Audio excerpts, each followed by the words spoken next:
नमस्कार, 3 टीवी में आपका स्वागत है। मैं हूं रुचि शर्मा। बिटकॉइन की कीमत बुधवार को थोड़ी बढ़ी, लेकिन हाल ही में तय किए गए ट्रेडिंग रेंज में ही रही, क्योंकि यूएस इन्फ्लेशन और इंटरेस्ट रेट्स को लेकर सतर्कता के कारण ट्रेडर्स क्रिप्टो जैसी रिस्क ड्रिवन एसेट्स के प्रति काफी हद तक उदासीन रहे। बिटकॉइन $68,000 से नीचे ट्रेड कर रहा था। बिटकॉइन को इस बात से झटका लगा कि दिवालिया क्रिप्टो एक्सचेंज माउंट गॉक्स ने इस हफ्ते लगभग $9 बिलियन मूल्य के टोकन को स्थानांतरित कर दिया, जिससे ये अटकलें लगाई जाने लगी कि एक्सचेंज अपने क्रेडिटर्स और अकाउंट होल्डर्स को भुगतान करने के लिए टोकन को बेचने की योजना बना रहा है। लेकिन दुनिया की सबसे बड़ी क्रिप्टो करेंसी की कीमत में कुछ राहत तब देखने को मिली जब मीडिया रिपोर्ट्स में बताया गया कि क्रिप्टो एक्सचेंज माउंट गॉक्स ने स्पष्ट किया है कि उनकी अपने विशाल बिटकॉइन होल्डिंग्स को बेचने की तत्काल कोई योजना नहीं है। हालांकि वे क्रेडिटर्स को चुकाने की योजना तैयार कर रहे हैं। क्रिप्टो करेंसी का IC15 इंडेक्स 1.1% की गिरावट के साथ 87,770 पॉइंट्स पर ट्रेड कर रहा था। अन्य ऑल्टर कॉइन्स में भी बढ़त दर्ज की गई। हालांकि ब्याज दरों में लगातार वृद्धि और इन्फ्लेशन की स्थिरता को लेकर चिंताओं के कारण लाभ सीमित रहा। इस हफ्ते का ध्यान पूरी तरह से PCE प्राइस इंडेक्स डेटा पर था, जो फेडरल रिजर्व का प्रेफर्ड इन्फ्लेशन गेज है। रीडिंग शुक्रवार को आने वाली है और ये सेंट्रल बैंक की ब्याज दरों की योजनाओं में कारक होने की संभावना है। ये डेटा ऐसे समय में आया है जब फेड के कई अधिकारियों ने चेतावनी दी कि दरें लंबे समय तक ऊंची रहेंगी, एक ऐसा परिदृश्य जो क्रिप्टो के लिए खराब संकेत देता है। इस बीच ब्लैकरॉक के spot bitcoin exchange traded fund ने कथित तौर पर बिटकॉइन की कीमत पर नजर रखने वाले दुनिया के सबसे बड़े एक्सचेंज ट्रेडेड फंड के रूप में ग्रेस्केल बिटकॉइन ट्रस्ट को पीछे छोड़ दिया है। इसके साथ साथ ब्लैकरॉक के income and bond focus funds ने पहली तिमाही में एसेट मैनेजर के अपने spot bitcoin exchange traded fund के शेयर्स खरीदे हैं, जैसा कि रेगुलेटरी फाइलिंग से पता चलता है। एक अन्य समाचार में कैथी वुड के आर्क इन्वेस्ट ने इलॉन मस्क के XAI स्टार्टअप को $60 मिलियन देने का वादा किया है, जो AI निवेश में उछाल के बीच अपनी क्षमता में फर्म के विश्वास को दर्शाता है। कैथी वुड ने आज एक और सुर्खी बटोरी जब उन्होंने साहसपूर्वक प्रेडिक्ट किया कि एल साल्वाडोर अगले 5 वर्षों में अपने ग्रॉस डोमेस्टिक प्रोडक्ट में 10 गुना वृद्धि देख सकता है, अगर वे नायब बुकेले के राष्ट्रपति पद के तहत अपने बिटकॉइन और आर्टिफिशियल इंटेलिजेंस अडॉप्शन की योजना पर कायम रहता है। एक अन्य समाचार में पिछले कुछ हफ्तों में मीम कॉइन की तेजी ने शिबा इनु को मार्केट कैपिटलाइजेशन के हिसाब से टॉप 10 क्रिप्टो रैंकिंग में कार्डानो को हटाने में मदद की है। अंत में bitcoin mining firm Laksar technology corporation और बिटनॉमिनल इनकॉर्पोरेशन ने बिटनॉमिनल के यूनाइटेड स्टेट्स डेरिवेटिव्स एक्सचेंज पर bitcoin mining derivative product launch किया है।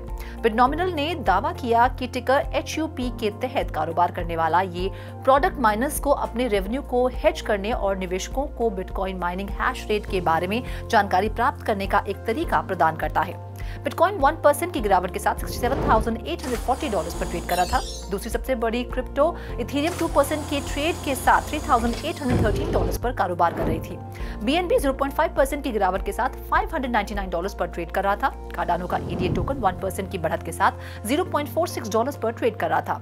अवलांच AVAX 0.2% कम होकर $37 पर ट्रेड कर रहा था। डोज नामक लोकप्रिय मीम कॉइन 0.8% की गिरावट के साथ $0.16 पर ट्रेड कर रहा था। शिबा इनु में 9.5% की बढ़त देखी गई। इसी के साथ रिपल का XRP टोकन 0.25% की गिरावट के साथ $0.53 पर ट्रेड कर रहा था। पोल्काडॉट 0.6% की बढ़त के साथ $7.46 पर ट्रेड कर रहा था। हालांकि सोलाना SOL 0.34% की बढ़त के साथ $169 पर ट्रेड करता दिखाई दिया। पॉलीगॉन मैटिक 0.34% की बढ़त के साथ $0.74 पर ट्रेड कर रहा था। कॉइन मॉनिटर में फिलहाल इतना ही। आप देखते रहिए 3 टीवी और ज्यादा जानकारी और स्टोरीज के लिए लॉग ऑन करें हमारी वेबसाइट www.3tv.io पर या फिर QR कोड को स्कैन करें।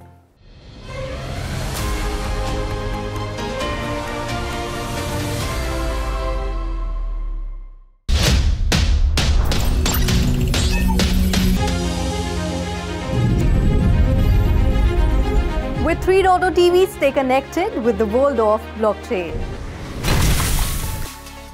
Stay up to date with infinite world of NFTs. Come explore and evolve with 3 TV in the metaverse. So many coins, so much volatility. 3 TV delivers the news that matters.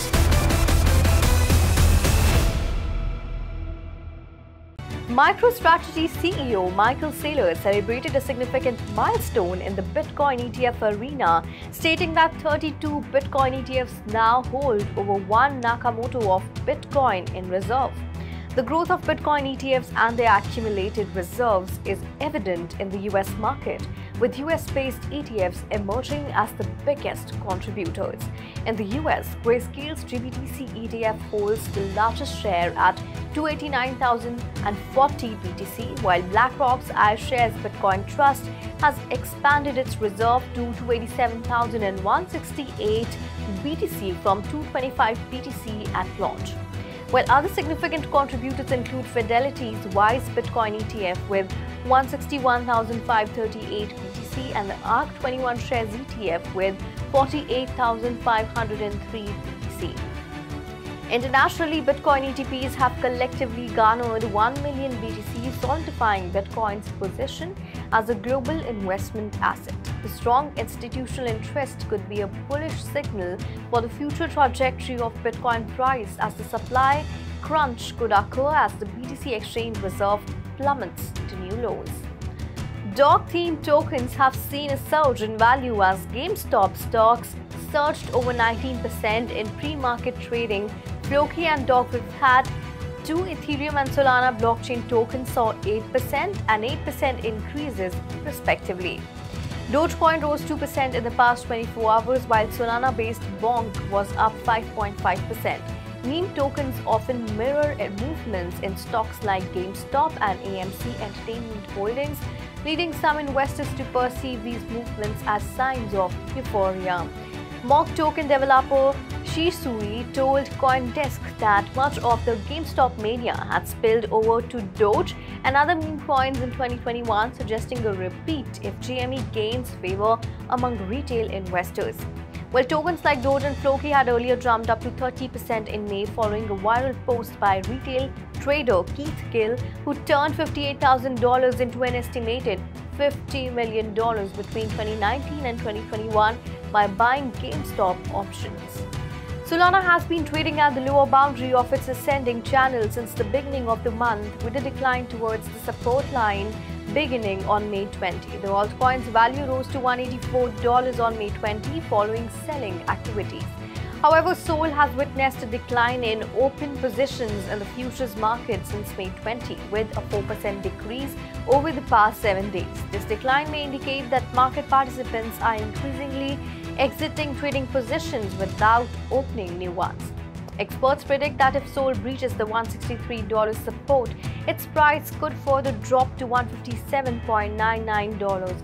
However, due to the positive funding rate on crypto exchanges, futures investors are still taking long positions in Sol, leading to an increase in buying pressure and pushing the asset's price towards $172.41.